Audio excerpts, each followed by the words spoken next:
أعوذ بالله من الشيطان الرجيم. بسم الله الرحمن الرحيم.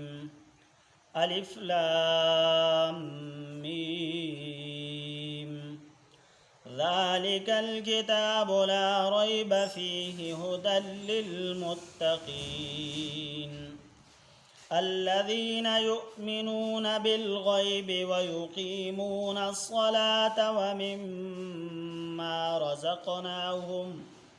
ومما رزقناهم ينفقون والذين يؤمنون بما أنزل إليك وما أنزل من قبلك وبالآخرة هم يوقنون أولئك على هدى من ربهم وأولئك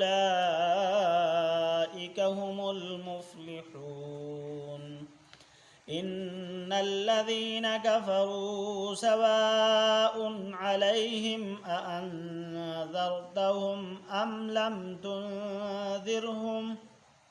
أم لم تنذرهم لا يؤمنون ختم الله على قلوبهم وعلى سمعهم وعلى أبصارهم غشاوة ولهم عذاب عظيم